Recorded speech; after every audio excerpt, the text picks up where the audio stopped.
Hello, my friends. Good morning and welcome back to my channel. My name is Jackie, and today we are talking about The Crimson Princess by Zoey Voss. Now, this was an arc that I was given about a week and a half, 2 weeks, somewhere around in there. And it's actually coming out tomorrow, September 24th, 2025. So if you, after watching this, enjoy it, definitely check it out. I do think that I'm struggling because right now I'm only seeing it available on Kindle unless you buy it directly from Zoe's website. So not really sure how that's working, but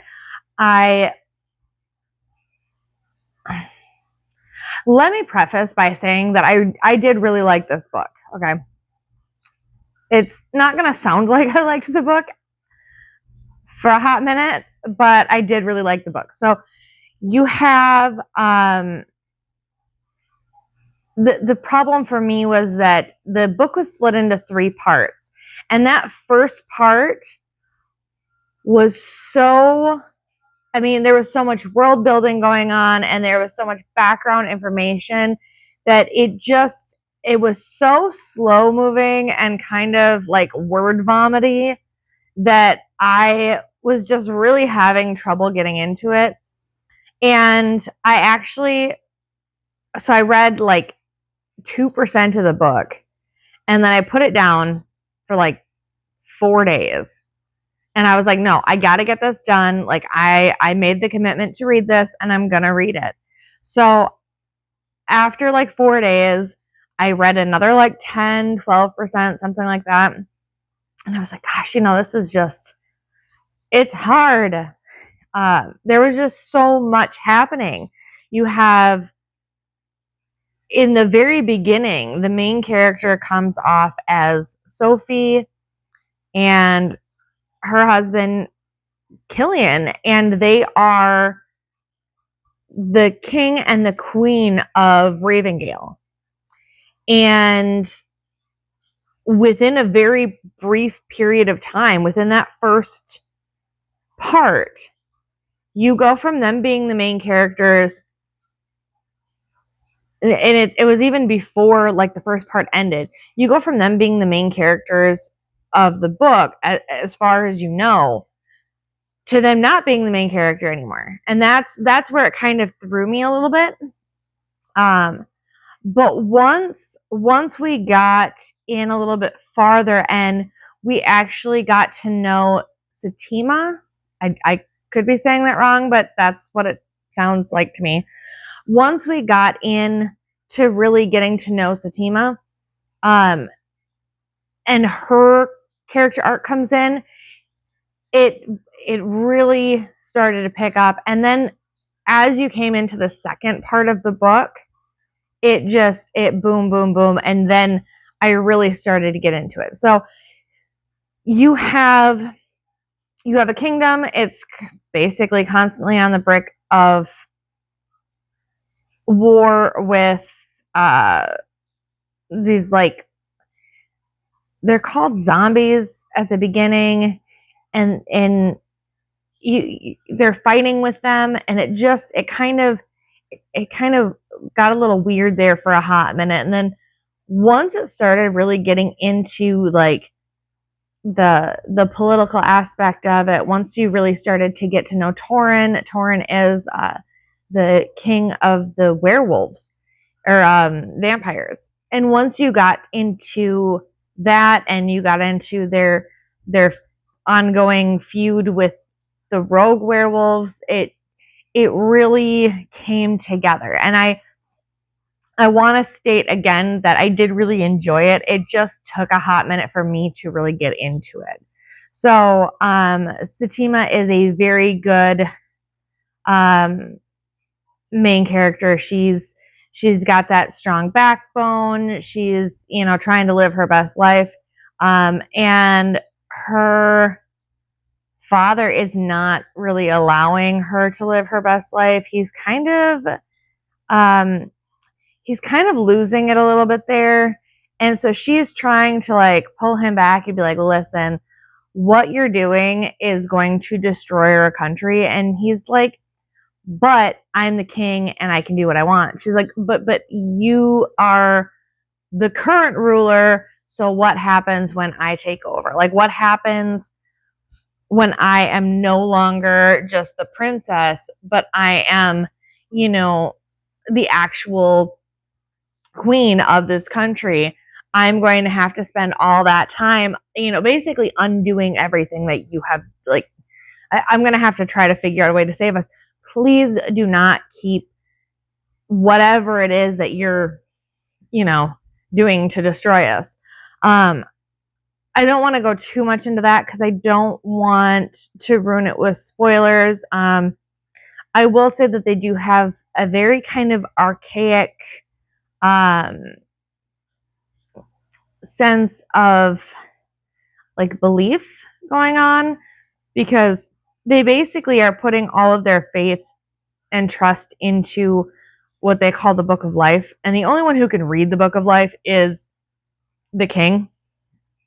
The king of specifically Ravengale, which they call them the Gales. But once, you know, so once she becomes queen, I'm assuming that then she will be able to read it. But as of right now, she is not able to read it. And it's making it really, really difficult for her because she's trying to get into her father's headspace and figure out what's happening, why he is making these absolutely idiotic choices the way that he's making them in her view. And I mean, this book is part of a series, so it might turn out that he's, you know, on the right path and we just don't know about it yet.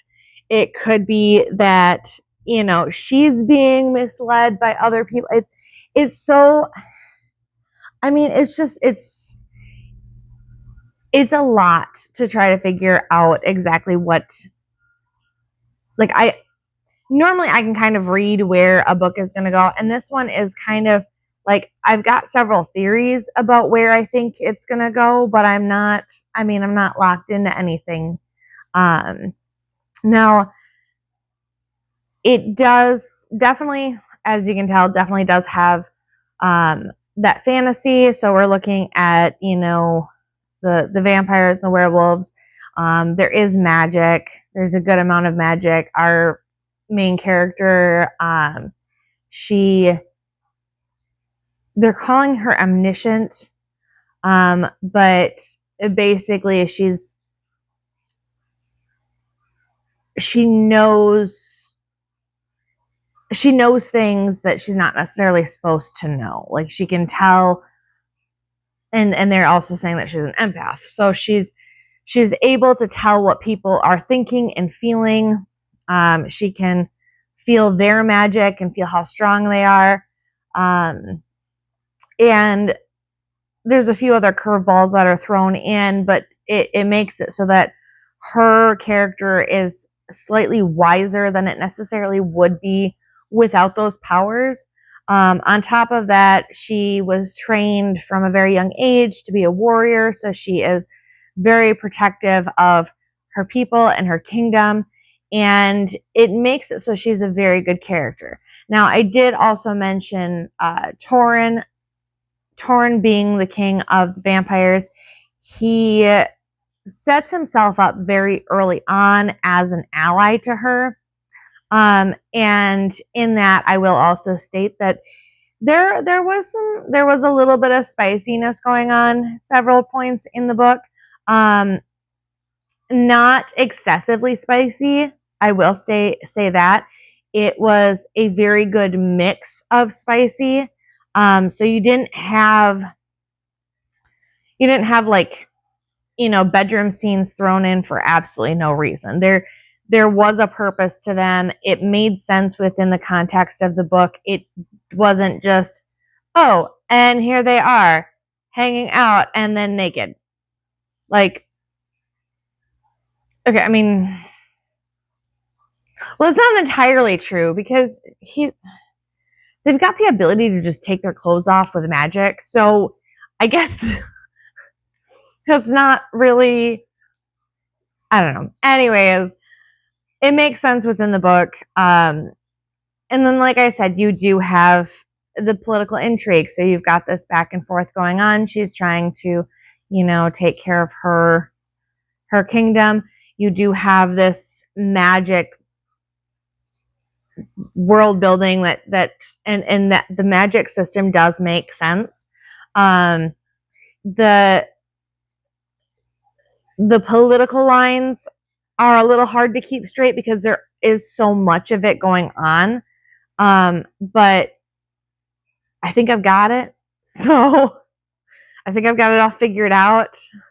Who goes where, goes what. I mean, we've got druids and we've got fays and we've got, so trying to keep everybody in their lane. That's a little bit interesting. But yeah, I did really enjoy reading this book. Like I said, I did struggle getting into it at first. I don't know if it's just because I had a lot going on, so I was getting bored from it quickly, or if it was the book itself. But I did have a hard time in the first like 10-12% or so. And then after that, it just bloomed into this thing. And now I really want to read the second one. And the second one doesn't come out until 2026. So I'm not gonna lie, I'm a little bit frustrated about that. But I did this to myself by reading the arc.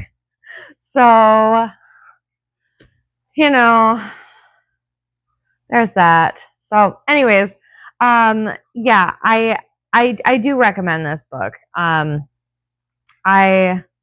I do feel as though it's definitely a good, strong fantasy with that romance aspect also thrown in there. And I wouldn't necessarily classify it as a romantasy. I feel like that could be open to change depending on which direction she goes with the second book. So if there is more of this love interest situation going on, which it definitely feels like that is the way that she's going based off of the last like chapter and a half of the book, then it will swing more towards that romantasy. Like the first book is definitely not what I would consider a romantasy. I would consider it to be a fantasy book with romantic aspects, not a romance set in a fantasy setting. So I don't know. Take that how you will. But anywho, I am going to go ahead and get on to the next one. I got a really good one coming up. Well, I don't know. I don't know if it's a really good book because I haven't read it yet, but I'm excited about it. So yeah. Anyways, you guys have a great rest of your day, and I will see you on the next one.